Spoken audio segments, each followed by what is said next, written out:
Der Regen der letzten Wochen hat uns nun mit einer wundervoll grünen Landschaft belohnt.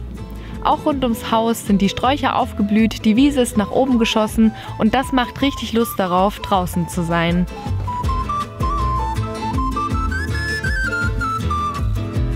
Heute ist endlich der Tag, an dem ich anfangen werde, das Gewächshaus zu bepflanzen. Ich habe gerade sehr viel Glück, dass es ein bisschen zugezogen ist. Dann habe ich gerade noch ein bisschen Ruhe vor dem Sturm und es ist noch nicht ganz so heiß hier drin.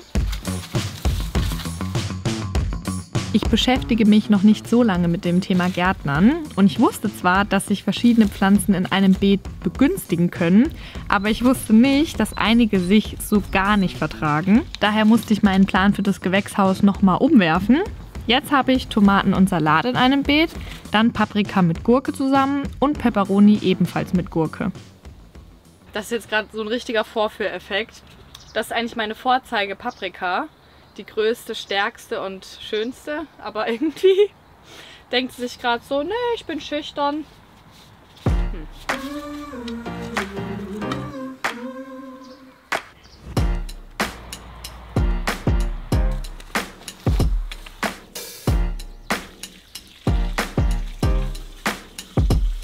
Oh, ich bin ein bisschen stolz. Ich kann mich noch genau erinnern, als ich die Paprika eingepflanzt habe in diese Töpfe, wo man so dachte, da wird doch niemals eine Pflanze draus.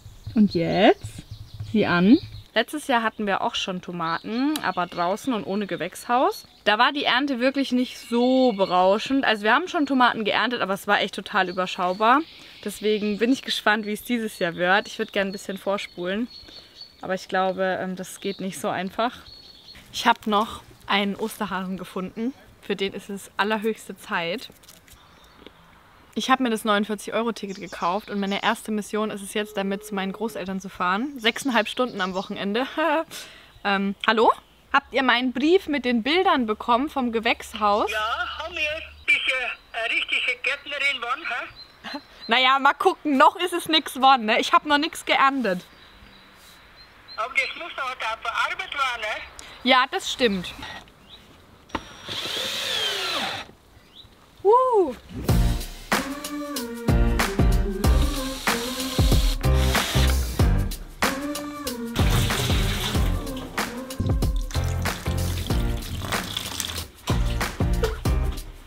Ich würde jetzt hinten aufdrehen und du sagst mir, ob hier Wasser kommt.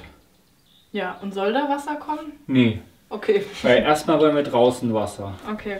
Und wenn wir dann draußen alles fertig haben, dann Ja. können wir den hier voll machen. Also, Jascha ist jetzt da hinten irgendwo bei unserem Brunnen.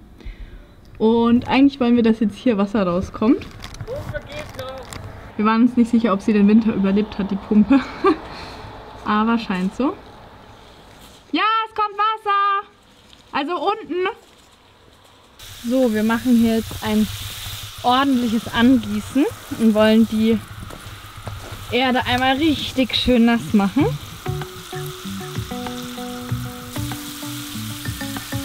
Ich glaube, ich habe das noch gar nicht gezeigt. Wir haben hier in unserem Fundus noch so einen Griff und so ein Schloss gefunden.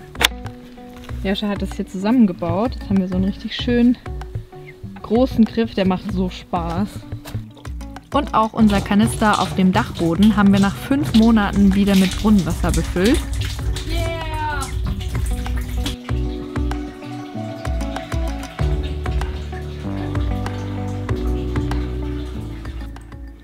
Ich habe irgendwie überall Erde, aber egal. Tatsächlich haben wir diesen Wasserhahn ja noch nie verwendet, weil wir immer diesen separaten Kanister hatten. Das ist ja mit der Leitung mit dem Kanister oben verbunden, der bisher stillgelegt war wegen Frost. Und jetzt haben wir den wieder in Betrieb genommen und haben jetzt hier fließendes Wasser. Voll krass, voll cool. Und das alles auch ohne Pumpe. Also ich bin gespannt, wie sich das bewährt und ob wir noch was einbauen müssen. Allein durch den Höhenunterschied kommt das quasi hier raus. Und auch das Außenwaschbecken ist jetzt wieder in Betrieb. Wenn auch nicht so erfolgreich. Ja, es passt.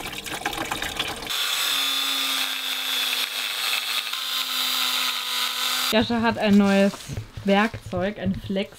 Hast du jetzt erfolgreich eingeweiht. Mhm. Zufrieden? Ja.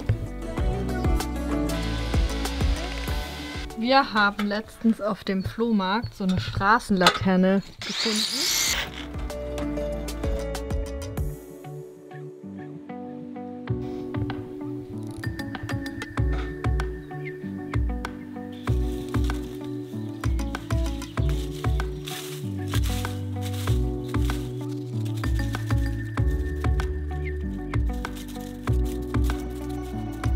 Letztes Jahr habe ich ja zum ersten Mal den Versuch Sonnenblumenbeet gewagt und es hat funktioniert, aber die waren irgendwie in sich nicht ganz so stabil und ständig trocken, weil halt nur Sonnenblumen hier waren und die hatten ja auch einen recht großen Abstand. Also es gab irgendwie nichts, was das Wasser so gehalten hätte, wenn es geregnet hat.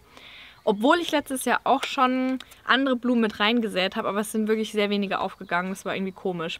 Dieses Jahr gibt es wieder Sonnenblumen, aber ich werde jetzt bewusster noch hier Ringelblumen setzen und so Blumenmix, damit das hier wirklich einfach voll wird.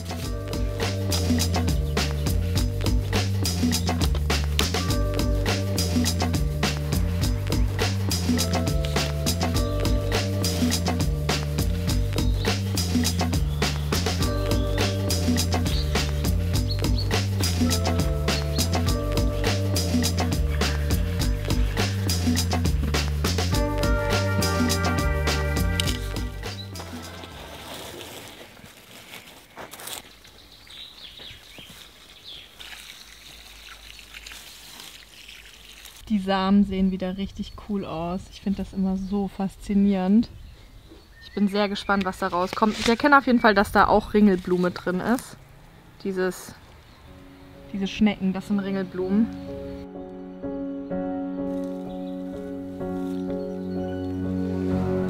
Eine kleine Hommage an unser Grundstück. Es ist einfach so krass, dass diese ganzen Bäume noch zu uns gehören. Ich vergesse das immer. Die sind so groß und wir können so dankbar sein, dass der Vorbesitzer oder die Vorbesitzer, die alle haben stehen lassen, das ist einfach das A und O. Ja, auch diese ganzen Büsche, also bis sowas wächst, dauert das ewig. Deswegen ist es so toll, wenn man neu auf ein Grundstück kommt und sowas einfach schon da ist. Die beiden sind natürlich meine Favorites. Hier einmal dieser weiße. Der ist sehr schön. Und der lilane. Also, Entschuldigung, der ist schon echt cool, oder? Guck mal, der ist echt hübsch. Ich meine, schau dir das an.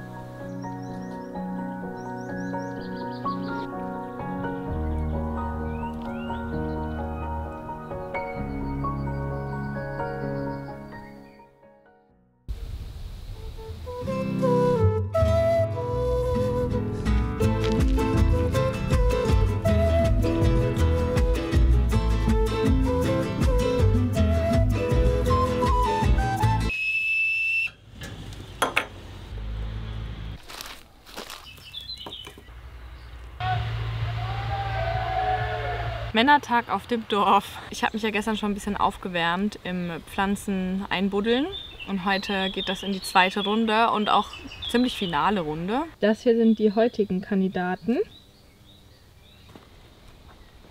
Ist übrigens krass, wie viel Unkraut hier schon wächst. Hier war ja davor so ein Brennnesselfeld. Ich habe auf jeden Fall schon Brennnessel gesehen. Ach, hier zum Beispiel. Und wir haben einen Maulwurf im Gewächshaus. Und die Paprika wurde auch schon angegriffen. Ich habe aber da den Übeltäter noch nicht gesehen und kenne mich jetzt auch noch nicht so gut aus, um zu wissen, was das ist.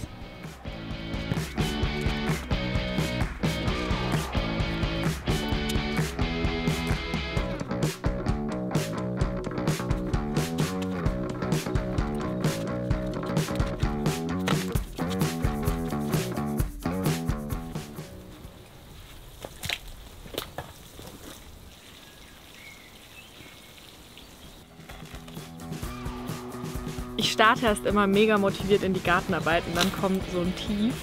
Aber ich habe mich beobachtet und habe gemerkt, es liegt dann meistens daran, dass ich nicht gegessen habe. Deswegen Pausen auch nicht vergessen. Ist mir fast peinlich. Mir ist gerade aufgefallen, ich glaube, es gab seit einem Jahr hier in meinen Videos nichts mehr anderes zu essen zu sehen, außer Nudeln mit Tomatensauce. Aber manchmal esse ich wirklich auch andere Sachen.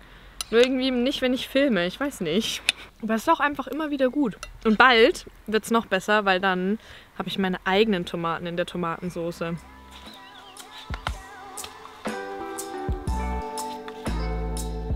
In diesem Beet waren Erdbeeren und eine Menge Unkraut. Ich habe das Unkraut entfernt und Platz für Zucchini gemacht.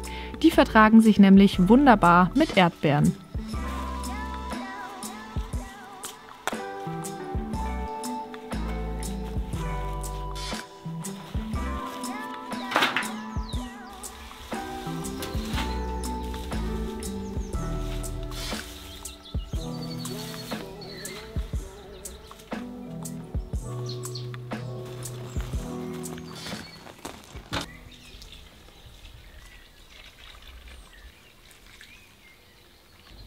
Die letzte Gartenaufgabe für heute ist die Kapuzinerkresse.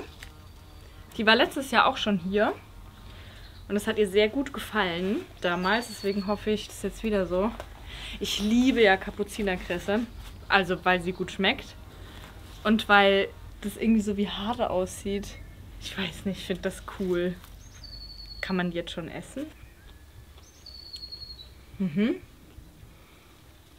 Oh, jetzt habe ich einen Fehler gemacht. Jetzt kann ich nicht mehr aufhören.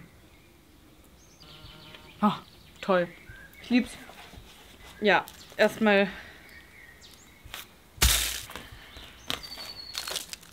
Keine Ahnung, was das ist.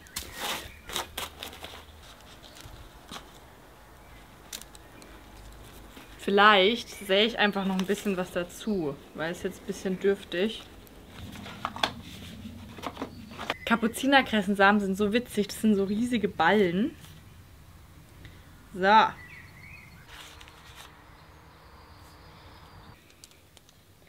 Eigentlich hatte ich ja auch Handschuhe. Es hat schon Spaß gemacht, die Pflanzen vorzuziehen und beim Keimen zu beobachten. Aber ich bin jetzt auch echt froh, dass alles in der Erde ist, weil diese ganzen Töpfe haben mich voll wahnsinnig gemacht. Ich habe es auch geschafft, hoffentlich, nichts zu vertauschen. Und bin mir eigentlich ziemlich sicher bei allem, was ich eingepflanzt habe. Das ist auch nicht selbstverständlich.